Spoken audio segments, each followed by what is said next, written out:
Boa noite, mais uma vez. Eu não sei muito precisar a data, mas aconteceu em 1980, foi uma noite diferente. Aquela noite, o rei da Jordânia foi informado por uma equipe de segurança que 75 dos seus súditos, todos eles bem armados, estavam planejando, não muito distante dali, um golpe militar.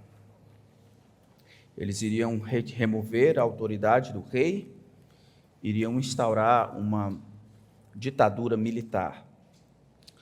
Sua polícia solicitou permissão ao rei para que eles cercassem o esconderijo e prendessem os rebeldes fossem trazidos a um júri. Mas depois de uma pausa prolongada, o rei ordenou que ele trouxesse um helicóptero, e sozinho e desarmado, o rei tomou o helicóptero e se deslocou para o lugar onde os rebeldes estavam reunidos. Aterrissando o rei, disse ao piloto: se você ouvir tiros, pode partir sem mim. Desarmado, então, o rei desceu 2 lances de escada, apareceu na exata sala onde estavam reunidos os rebeldes, e disse a eles: senhores, veio à minha atenção que vocês estão se reunindo aqui para finalizar seus planos de remover o meu governo e instaurar uma ditadura militar.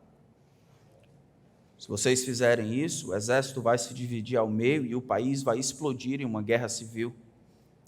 Milhares de pessoas inocentes vão morrer. Isso não é necessário. Aqui estou. Matem a mim e procedam com o seu plano.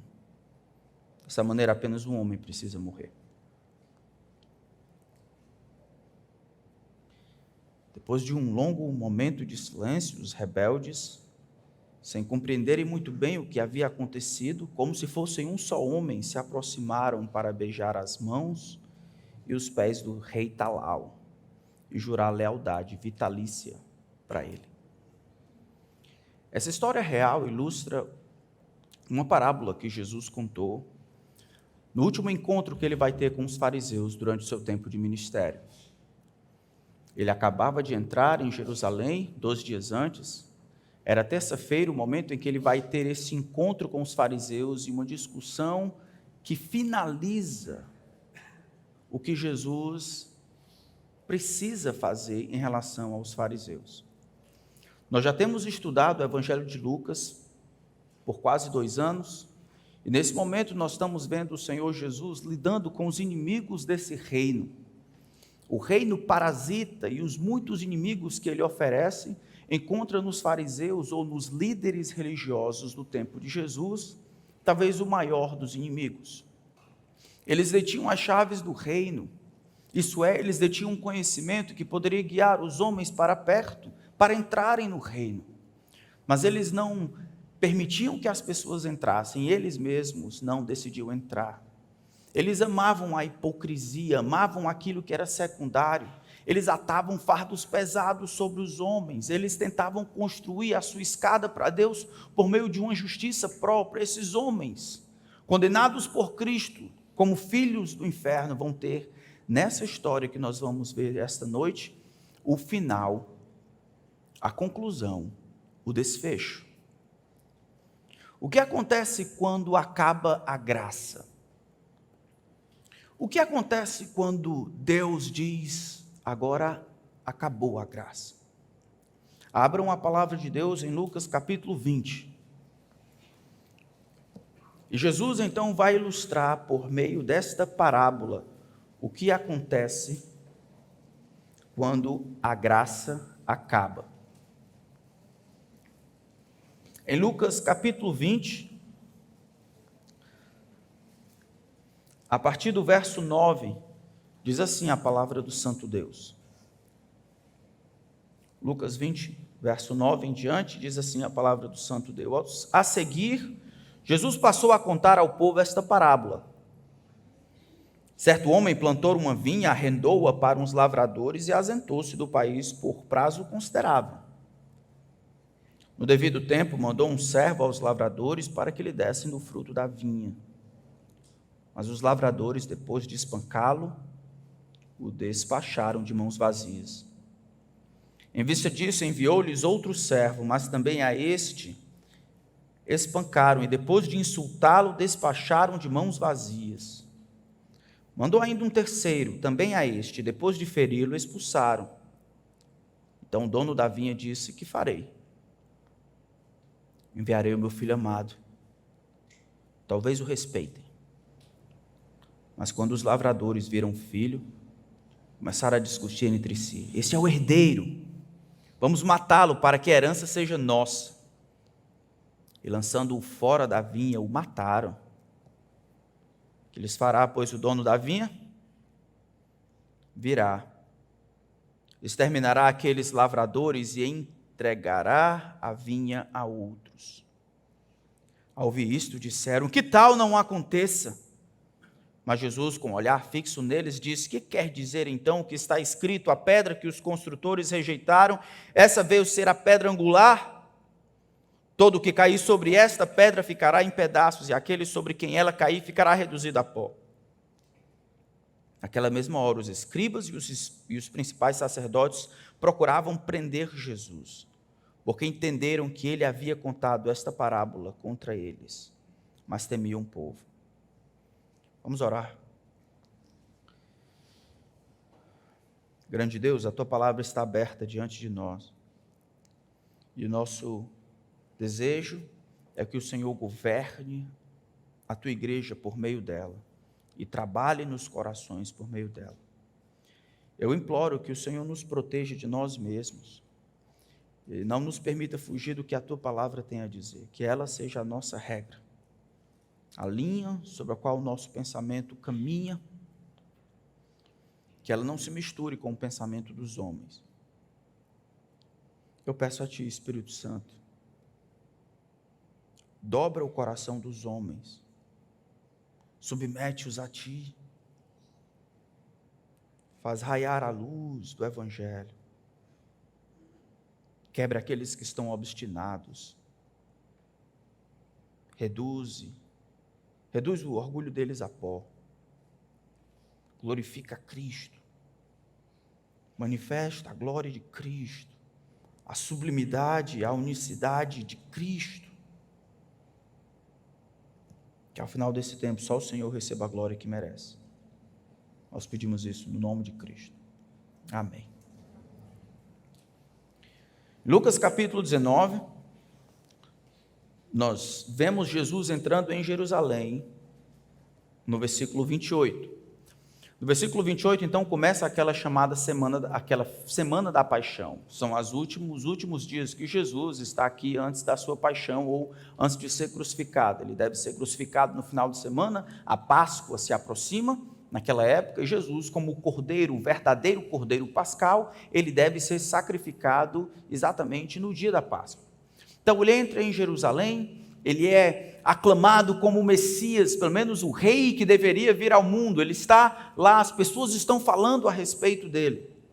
Jesus então purifica o templo numa segunda-feira, remove aqueles que estavam vendendo e comprando, ou seja, tirando a direção de Deus para o templo. Era uma casa de oração, as pessoas deveriam lá para adorar a Deus, não para ter lucro. Exatamente nesse momento, quando Jesus para todas as transações do templo, por um período de tempo, naquele dia, os homens querem saber com que autoridade ele está fazendo isso. E esta pergunta, então, aparece no capítulo 20, é do versículo 1 até o versículo 8. Tá, com que autoridade o Senhor faz isso? E Jesus, permanecendo em silêncio, pede que eles considerem se João Batista, antes dele, havia feito o que havia feito, com a autoridade de quem? Os fariseus, os líderes religiosos, mais uma vez, hipócritas, não conseguem reconhecer a autoridade de Deus, nem de João Batista, nem da vida de Jesus. Agora tem chegado ao clímax, Jesus tem exercido o seu ministério, a cruz já surge ali, Jesus está perto de concluir a sua missão, Jesus está por aqui. Os fariseus têm estado atrapalhando o ministério de Jesus, eles que têm a chave do conhecimento, de maneira obstinada, resoluta, não querem crer. Está claro que Jesus tem autoridade e validação da parte de Deus por meio dos milagres, por meio da transfiguração, tudo o que Jesus faz, uma vida perfeita, a maneira como ele reage. É o Filho de Deus entre os homens, mas eles não querem crer. Jesus, então, vai contar uma parábola que explica qual vai ser a resposta de Deus, a resposta do homem para o que Deus requer. Qual é a resposta de Deus quando os homens, de maneira resoluta e obstinada, decidem não crer e se submeter aos reclames de Jesus Cristo? Em outras palavras, o que acontece quando a graça dispensada acaba? Então, o nosso texto começa no versículo 9, Jesus, é esse contexto que está rodeando lá. Jesus começa dizendo: a seguir, Jesus passou a contar ao povo esta parábola. Veja que o que motiva esta parábola, esta historieta, é aquilo que os discípulos, os fariseus ou líderes religiosos hipócritas haviam perguntado para Jesus. Tá, com que autoridade você purifica o templo? Com que autoridade você diz que as coisas têm ou não têm que ser? Autoridade de quem? Quem está por trás disso? Quem disse que você pode fazer isso? Jesus guarda silêncio, repreende os hipócritas líderes religiosos e ele então conta esta parábola. A parábola começa dizendo: certo homem plantou uma vinha, arrendou para os lavradores e ausentou-se do país por prazo considerável. Todo mundo que vivia naquela época iria lembrar o que estava acontecendo aqui. Esse era um procedimento comum. Como assim? Então, haviam dois tipos de solo ali na região da Judéia, aqueles que eram mais íngremes, ou as montanhas, e as planícies. Então, os dois eram cultiváveis, e as vinhas, ou plantações de uva, ficavam naquelas partes que eram mais montanhosas. Aqui, Jesus conta um procedimento muito comum ainda hoje. Você compra um determinado pedaço de terra, você não quer cultivar, então você arrenda, você aluga para que lavradores, agricultores façam isso é, plantem, cultivem, e eles vivam dali. Eles dão uma parte, então, ao dono da vinha, mas eles poderiam fazer um bom dinheiro, poderiam prover para suas famílias. Era um trabalho digno, legal, correto, nada de escravidão, uma coisa simples que comumente acontecia. O texto diz, então, que ele planta uma vinha. No texto paralelo de Mateus, vai dizer que ele planta, ele constrói uma torre para que pudesse ficar olhando, e essa vinha não seria maltratada ou atacada por nenhum animal ou qualquer outra coisa. O cuidado, então, é colocado aqui como aquele que planeja que essa vinha tenha sucesso. Isso é, que ela produza muito. O lucro que o dono da vinha teria estaria relacionado com a quantidade de frutos que aquela vinha daria. Diz que ele se ausenta do país com um prazo considerável. E a gente vai ver que ele só manda lavradores ou os trabalhadores seus servos de volta quando eles estão no tempo da safra ou do fruto, da colheita. A gente precisa, nesse momento, perguntar: que vinha é essa?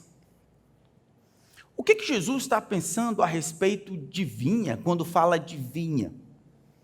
Em Isaías capítulo 5, Jesus havia falado, ou melhor, Deus havia falado a respeito de Israel como sendo a sua vinha. Isaías capítulo 5, a partir do verso 1, diz assim: agora cantarei ao meu amado o seu cântico a respeito da sua vinha. O meu amado teve uma vinha numa colina fértil, ele cavou a terra, veja um plano de cultivo. Ele cavou a terra, tirou as pedras e plantou as melhores mudas de videira. No meio da vinha ele construiu uma torre, fez também um lagar, ele esperava que desse uvas boas, mas deu uvas bravas. Em outras palavras, o profeta descreve que Deus, tratando com Israel, planejando tratar com o povo de Israel, lida como ele fosse uma vinha, cavando ao redor, removendo as pedras e plantando aquela vinha, e esperando com aquela antecipação santa de que aquela vinha de fato produza alguma coisa, que aquela plantação de uva produza uvas boas. A vinha, então, que Jesus fala na parábola é de fato Israel. Deus tinha um plano para o povo de Israel que abarcava o mundo inteiro. E mesmo em Êxodo, capítulo 19, o texto que vocês leram não faz muito tempo, na leitura cronológica, diz: vocês viram o que eu fiz aos egípcios?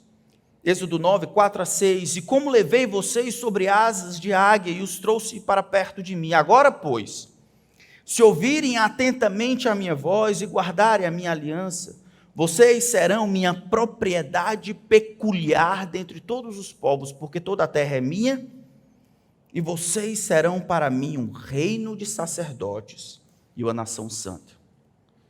Deus então escolhe, ele cria Israel como nação, e ele trata Israel como sendo um mecanismo de transmissão de informação. Deus transmitia informações ao povo de Israel por meio dos seus profetas, por meio da lei, e Israel funcionava como canal de bênçãos. Ele tinha uma função mediadora para todas as nações. Israel estando no meio do mundo, revelação vinha da parte de Deus para com Israel por meio da lei, por meio dos profetas, e de lá deveria irradiar justiça e verdade. O mundo inteiro deveria conhecer a Deus por meio do povo de Israel. Esse sempre foi o plano de Deus, abençoar todas as famílias da terra. É assim que ele começa com Abraão, é assim que ele repete com Isaac, com Jacó, com Davi. É assim que Deus vai traçando o seu plano que abarcava o mundo inteiro, sempre procurando mediadores, agentes que pudessem mediar esse relacionamento do Deus Santo com a humanidade. Israel estava, neste momento, sendo o mediador do conhecimento e o relacionamento de Deus. Por isso que ele diz: vocês serão um reino de sacerdotes, uma nação separada e exclusiva, para que por meio de vocês eu impacte o mundo inteiro. Este era o plano de Deus quando plantou esta vinha. Este era o plano de Deus quando construiu, quando criou Israel. Mas será que Israel conseguiu cumprir essa missão? Será que Israel estava a par de tudo que estava em jogo? Será que Israel atentamente ouviu a voz do Senhor?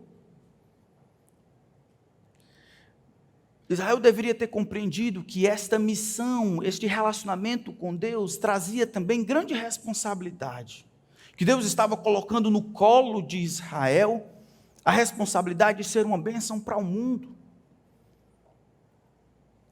O nosso texto, no entanto, muda completamente. Em Lucas capítulo 20, a partir do versículo 10, fala de como Israel lidou com essa responsabilidade.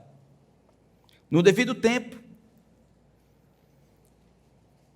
mandou um servo aos lavradores para que lhe dessem do fruto da vinha. No tempo devido, no tempo correto, no tempo da ceifa, no tempo da colheita. Então era o momento, era o que havia sido acordado. Ele chama os trabalhadores, os lavradores, e simplesmente diz: vai lá e pega a parte que me cabe, pega a parte que é minha, por direito, a parte que eu acordei, eu quero que você vá lá e pegue. Eu continuo sendo dono, essas pessoas simplesmente estão arrendando, então eu quero que você traga aquilo que é meu. E agora o texto começa a ficar confuso. Os lavradores espancam e despacham o homem de mãos vazias. A palavra espancar aqui é a palavra causar dano, isso é fustigar. Os lavradores estão vindo com ordem e autoridade do dono da vinha para receber aquilo que é da vinha. No entanto, os lavradores, aqueles que haviam combinado, acertado de cuidar daquilo que competia ao dono e devolver no determinado tempo aquilo que era próprio, eles machucam o lavrador e despedem ele de volta, vivo, mas ensanguentado e de mãos vazias. O texto vai subindo, diz que este dono da vinha, vendo isso, envia um outro servo, Mas existe uma progressão de violência. Aqueles lavradores continuam trabalhando, ganhando os recursos nos ombros, nas costas do dono da vinha, recusando dar aquilo que é deles por direito e se tornam cada vez mais belicosos e violentos. O texto diz que agora, a esse outro servo, eles espancam, eles insultam, fazem com que ele passe vergonha, eles humilham este servo. Despacham eles mais uma vez de mãos vazias. Verso 12 diz que ele manda mais um terceiro, também a este, depois de feri-lo, expulsa. Quem são essas pessoas? Quem são estes servos que vão atrás dos lavradores para receberem a parte que cabe ao dono da vinha? Quem são? Os profetas. O grande Deus, em sua misericórdia, vendo que Israel era essencialmente maligno, que tendia à desobediência, vendo o coração de Israel desejando, planejando que Israel fosse uma bênção para o mundo, o texto sagrado diz que Deus enviou, começando de madrugada, os seus profetas. E enviava os profetas, mas os profetas, historicamente na vida de Israel, sempre foram recebidos e maltratados. Isaías, por exemplo, aquele que nós acabamos de ler, a tradição diz que ele foi cerrado ao meio com uma serra de madeira. Jeremias foi lançado dentro de um poço cheio de lama. Micaías foi espancado, levou um murro. Zacarias, filho de Baraquias, foi morto. João Batista, o último dos profetas, cortaram a cabeça dele. E agora? O próprio filho será morto. Historicamente, ao longo dos anos, à medida em que Deus manda os seus profetas, tentando trazer o povo para perto dele, tentando trazer o povo de Israel de volta onde eles deveriam estar, numa mensagem de arrependimento, voltem para mim, numa mensagem de confrontação, o que vocês estão fazendo? Estão trocando o manancial de água viva por cisternas rotas que não dão água, são loucos, voltem para mim, vocês me pertencem. E historicamente, ao longo dos milênios, quanto mais Deus manda os profetas, mais os profetas são xingados, maltratados, destruídos. Suas casas são rasgadas, quebradas, suas famílias desestruturadas por causa da missão que eles trazem consigo.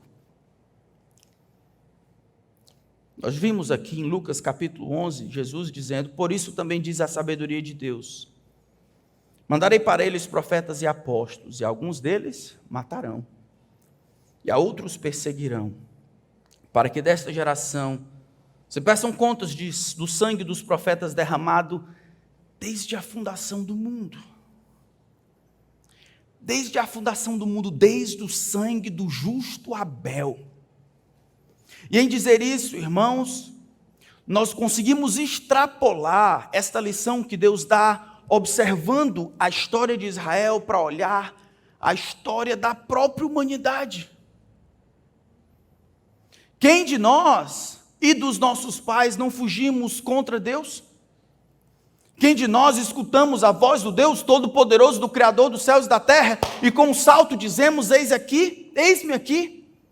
Não tem sido assim a história da humanidade, vivendo em prol do próprio intestino, vivendo em função de si mesmo, egoístas, perpetradores de males, aprendizes de males, malignos, assassinos, glutões. A história da humanidade tem se resumido em Romanos capítulo 3. Não há quem faça o bem, não há nenhum sequer, em nenhuma nação, Israel incluso. Todos eles se extraviaram, todos e a uma se fizeram inúteis. Não há quem faça o bem, não há nenhum sequer. Israel funciona como ilustração de tudo que acontece aqui. Israel não existia, mas mataram o pobre do Abel, porque ele era justo, ao contrário de Caim.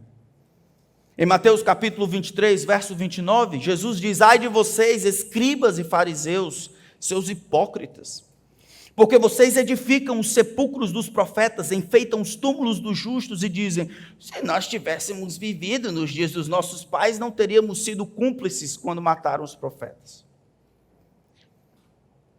Assim vocês dão testemunho contra si mesmos, de que são os filhos dos que mataram os profetas.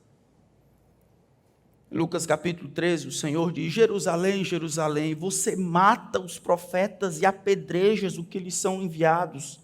Quantas vezes eu quis reunir os seus filhos, como a galinha junta os seus próprios, em seu próprio ninho debaixo das asas, mas vocês não quiseram. A história de Israel, de rejeição obstinada e contínua, durante o ministério dos profetas, chega aqui, ao topo. Agora, acaba a graça. Esse texto, no entanto, mostra algo fantástico a respeito da paciência de Deus. Ele planta a vinha, ele tem a maior das expectativas, digamos assim, ele faz todo o trabalho, remove as pedras, unta lá direitinho, coloca o adubo e ele protege de todos os lados para que a vinha cresça e produza tudo o que precisa, coloca uma torre para que ela seja protegida e não seja atacada, mas ela não produz. E quando produz, no caso desse texto aqui, as pessoas são mandadas, os servos são mandados para remover, para voltar, trazer de volta o fruto da vinha, as pessoas espancam. E o que ele faz? Ele manda mais um. E eles espancam, insultam. E o que ele faz? Manda mais um. E eles espancam, insultam. E o que ele faz? O texto diz, verso 13 de Lucas capítulo 20. O que farei? Essa pergunta é meio esquisita, não? Coloque-se no lugar do dono da vinha. Coloque-se no lugar do dono da vinha. Você mandando os lavradores para pegar aquilo que é seu. E aí eles insultam primeiro, traz de mãos vazias. Então você pensa, tá, eu vou mandar mais um. Esse segundo, eles matam, insultam. E assim no terceiro, quando você diz aqui, o que eu farei? O que você faria? O que você faria diante dessa malignidade, diante dessa injustiça, diante deste crime?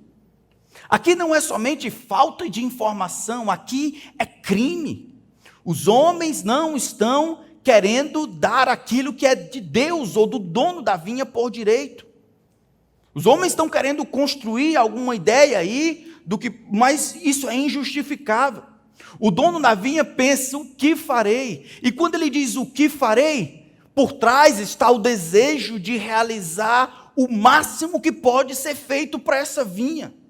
Ele quer mandar de todas as formas a informação de que ele quer realizar a sua vontade, quer resgatar. Ele quer o que é dele, ele quer dar chance para que esse pessoal faça o certo. A solução que ele chega é: enviarei meu filho amado.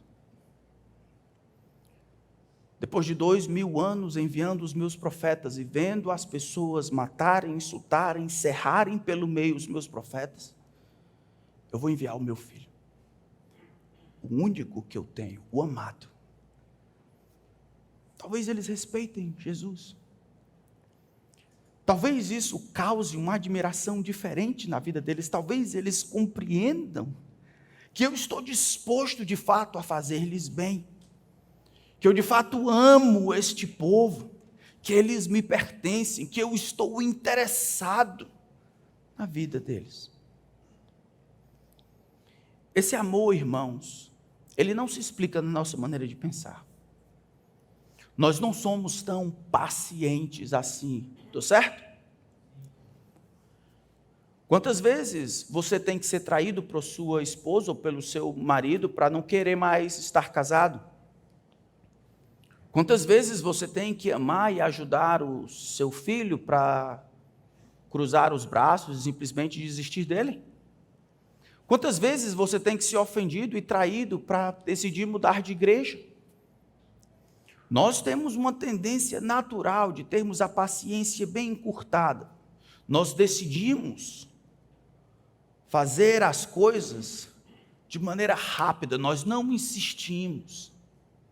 A palavra que descreve aqui a atitude deste dono da vinha é longanimidade, é um ânimo ativo, que não aguarda, mas intencionalmente busca o melhor da outra pessoa. De todos os atributos de Deus, essa misericórdia ativa, a graça, é um dos mais fortes. Aquela insistência da parte de Deus, aquela misericordiosa insistência ativa da parte de Deus de estar comigo, de tentar mais uma vez, de vir ao meu encontro quando eu traio, quando eu peco, quando eu minto, quando eu tento desistir. O grande Deus, porque começou algo, Ele insistindo, caminhando, perdendo, se arriscando. Deveríamos aprender com Deus isso. Deveríamos aprender a ter um ânimo mais longo, aprender a sofrer o dano, quando nosso objetivo de fato é produzir arrependimento da parte de lá. O que farei? Eu enviarei meu filho amado, talvez o respeitem. A história do rei da Jordânia que eu contei no início não se repete aqui. De alguma forma, eles sabem que é o filho. E enquanto o filho vem ao encontro dos lavradores malvados e malignos, completamente desarmado, o texto não fala, sozinho. Era a própria pessoa do filho que deveria alertar essas pessoas de que eles estavam cometendo uma loucura. O filho amado ainda nem chegou. Os homens conversam de um para o outro. O texto, versículo 14, diz que eles veem o filho, eles reconhecem que é o filho. Isso aqui é interessante porque Jesus está falando com os líderes religiosos. A questão não é não entender que Jesus, ele foi vindicado pelo Pai. O texto filho amado é exatamente o que Deus, o Pai, diz no momento do batismo de Jesus. Este é o meu filho, o amado. Também na transfiguração é isso que Deus diz a respeito de Jesus. Este é o meu filho amado, a ele ouvi.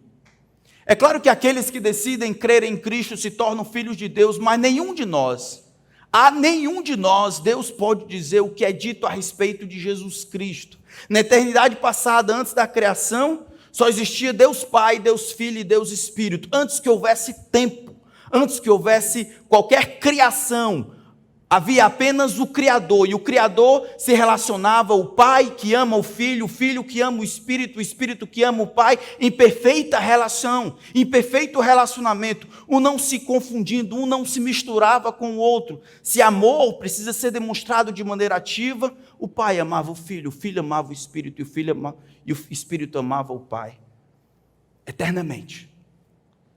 Deus então resolve criar. E o filho, então, quando entra no mundo, ele não perde este amor do pai. Quando o pai diz para o filho, este é o filho. Diferente de todos os outros, este é o meu filho, o amado, o eterno. Este é o único, singular. E é isso que eu vou dar. Eu vou enviar o meu filho. Sem exército, sem arma. É o máximo que eu posso fazer. Esse é o topo da minha disposição, do risco que eu estou disposto a assumir para receber aquilo que é meu. Os homens, no entanto, vendo o filho ainda de longe, diz, este é o herdeiro. Eles sabiam, os fariseus sabiam que Jesus era diferente, que ele de fato era o Filho de Deus. Não era falta de conhecimento, mas falta de dobrar o coração em resposta a Jesus, de acatar os reclames de Jesus, que pode ser o que alguns de vocês estão. Talvez alguns de vocês que estão aqui sabem que Jesus é o Filho de Deus, que Ele governa sobre todas as coisas, que Ele tem autoridade sobre a sua vida, mas você não quer obedecer. Você não quer se dobrar ao senhorio de Jesus Cristo, e isso vai custar a sua alma. Não existe nada mais que o grande Deus possa fazer. Ele entregou o seu Filho. A maior manifestação das perfeições estão em Jesus. Nele reside toda a plenitude da divindade. Ele é a imagem do Deus invisível, o primogênito de toda a criação. Ele comporta todas as coisas. Ele mostra de maneira perfeita quem é Deus. Ele é o topo Ele é o Senhor de todo o universo. Não se dobrar ao Filho, não honrar o Pai, por meio do Filho, coloca você numa situação de completa desesperança. Se você está esperando alguma outra coisa, isso nunca vai acontecer. Nós só temos o Filho. O Filho nem chegou ainda, então os lavradores já criam a narrativa. Vamos matar isso. É o Filho, ele é o herdeiro. A herança vai ser nossa. O Talmud dizia que depois de 3 anos, sem nenhum herdeiro reclamar uma vinha, então os lavradores que trabalhavam lá poderiam receber de fato. Os homens querem o controle da vinha. Eles querem roubar de Deus. Eles querem tomar do dono da vinha. No verso 15, então, é quando a graça acaba. Diz que lançando-o afora, lançando-o para fora da vinha, o mataram. Que lhes fará o dono da vinha? Que resposta nós daríamos para isso? Em Mateus capítulo 23, Jesus faz essa pergunta para a multidão. Aqui os fariseus são os interlocutores, os líderes religiosos são os que estão na escuta, é o que o verso 19 parece sugerir. Escribas e fariseus, os religiosos daquela época, pessoas que construíam a ponte para o céu por meio dos seus esforços, tolos, que controlavam a chave do conhecimento. Nessa situação, o que você acha que deveria acontecer? Vingança? Ira? O que deveria ser feito? Diante de uma atrocidade dessa, diante de uma malignidade dessa, a resposta do dono da vinha aparece de 2 formas. Verso 16 diz: virá, exterminará aqueles lavradores e entregará a vinha a outros. A resposta do dono da vinha vem de 2 formas. Ele vai exterminar os lavradores. Exterminar, às vezes, tem a ideia de esquartejar. Ele vai dilacerar, exterminar, reduzi-los a pó. Os exterminadores, os lavradores, aqueles que maltrataram todos os profetas, que de maneira obstinada, não por falta de chance, não por falta de informação, mas por orgulho obsessivo, indisposição de se dobrar, eles se mantiveram rebeldes contra os reclames do Filho de Deus, contra os reclames do próprio Deus. Olhando, não quiseram ver. Tendo muita fome, não quiseram comer. Morrendo de asfixia, não quiseram respirar aquilo que Deus estava dando antes por meio dos profetas, uma mensagem de arrependimento, mas agora por meio do Filho. E ao recusarem o convite do Filho, pelo contrário, daqui a 3 dias, ao matarem o Filho, estavam fechando. Como se diz, agora era prego batido, ponto virado. Acho interessante que Jesus, meus irmãos, ele está descrevendo aqui a sua morte não como um acidente, né? Aqui já é a 3ª vez, pelo menos, já tinha dito pelo menos umas 3 vezes de maneira clara, mas aqui ele explica que existe um plano. Existe um plano da parte de Deus, que está se cumprindo, Deus mandando os seus profetas, trazendo Israel para perto de si. Israel não quer, agora vem o próprio Filho, e o Filho também vai ser morto. O assassinato ainda não aconteceu, mas Jesus, ele sabe que é para isso, para esse lugar que ele caminha, é a cruz que está bem perto, mais 3 dias, e ele vai ser assassinado brutalmente, exatamente porque os homens querem tomar a vinha. É isso que Estevão diz em Atos capítulo 7, homens teimosos, incircuncisos de coração e de ouvidos, vocês sempre resistem ao Espírito Santo, vocês fazem exatamente o mesmo que fizeram seus pais. Qual dos profetas os pais de vocês não perseguiram?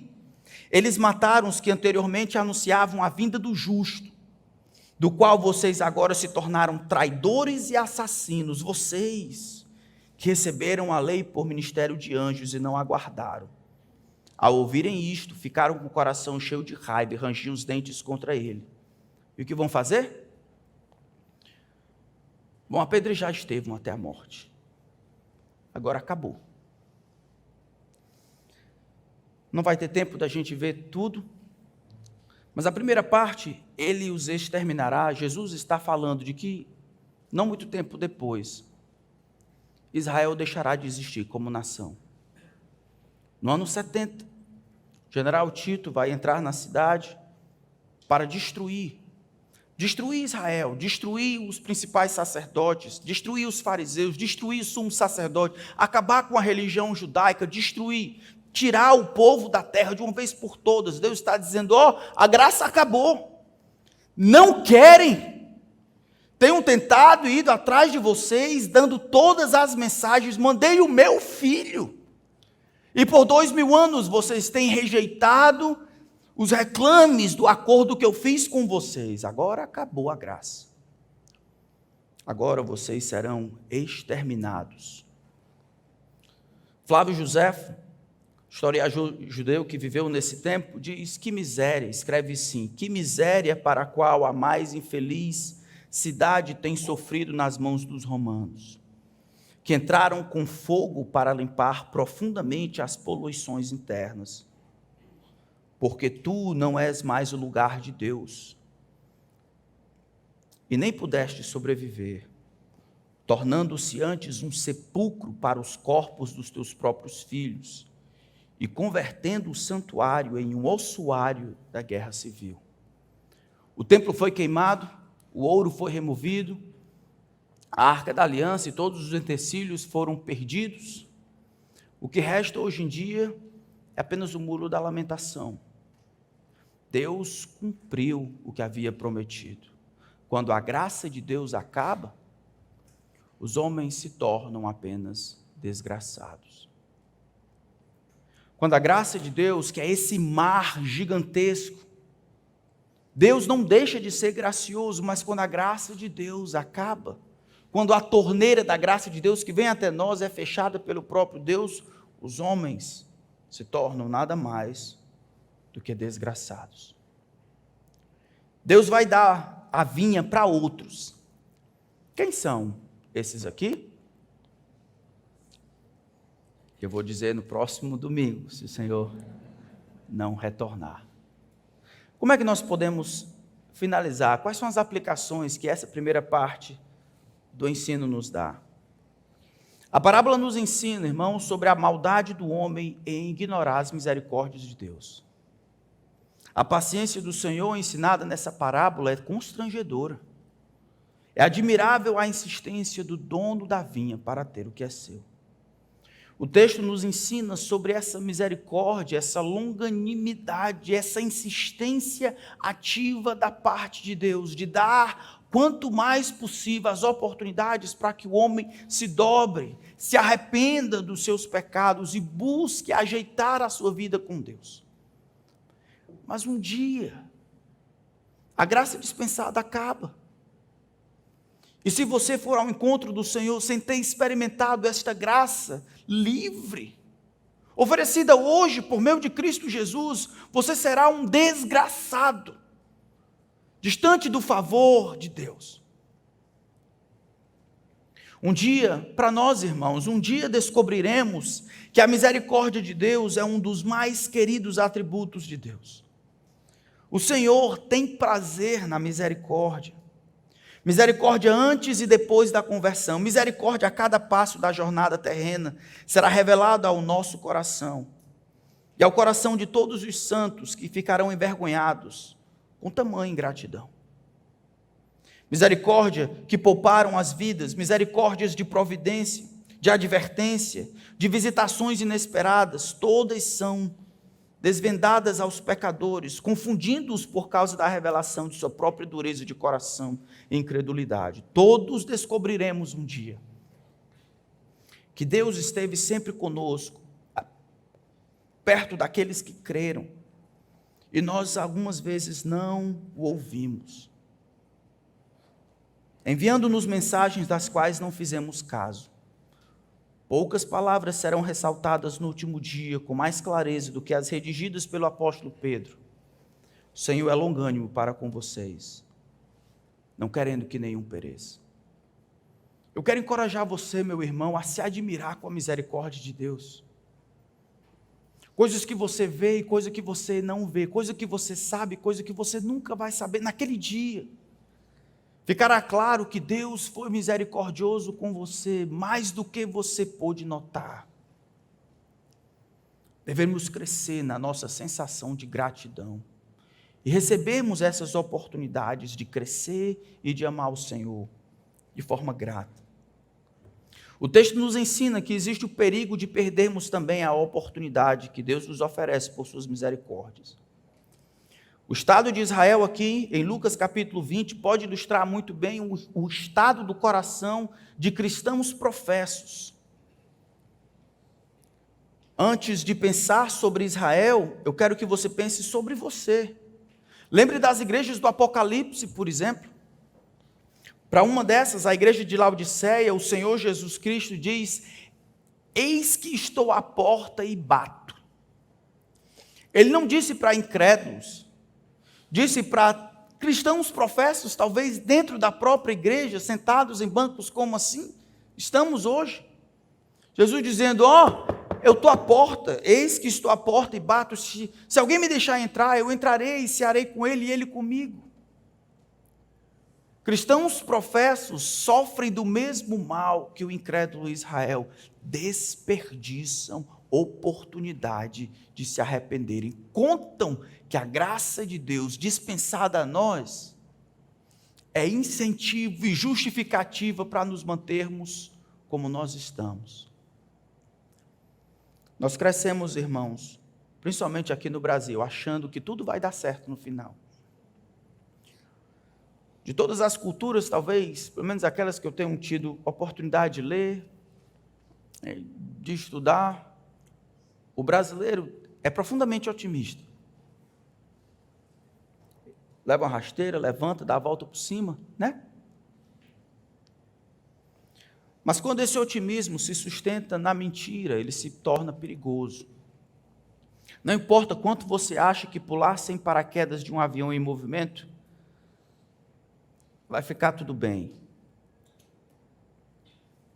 Não vai dar certo. Transferimos esse otimismo pecaminoso para coisas do alto. Não me esforço para conhecer a Deus, mas vai dar certo. Não faço guerra contra mim mesmo, mas no final vai dar certo. Não peço ajuda para crescer, mas vai dar certo. Não me arrependo dos meus pecados, não checo o meu coração, não imploro que Deus me ajude, não busco a santidade, sem a qual ninguém verá o Senhor, mas, no final, eu sei, vai dar certo. Uma das lições que aprendemos de Jesus aqui é que a graça recebida hoje, um dia deixará de ser doada. Um dia a graça dada por meio da oportunidade acaba. E quando a graça acaba, os homens se tornam apenas desgraçados. As oportunidades de conhecer ao Senhor, obedecer os seus mandamentos, um dia vai chegar ao fim. O tempo que você tem é o agora. E a oportunidade que você tem é o hoje. Rejeitar Jesus, rejeitar o Filho, não compreendendo os seus pecados, não se arrependendo dos seus pecados, não procurando ter um relacionamento correto com Jesus, é ser penalizado uma vez mais por esta informação graciosa que agora você tem. É insultar as oportunidades graciosas que Deus nos dá. É rejeitar a única pessoa que pode lhe livrar do extermínio, da desgraça futura. Rejeitar o Filho é perder-se para sempre. É perder-se eternamente no inferno. Vamos ver o restante desse texto depois?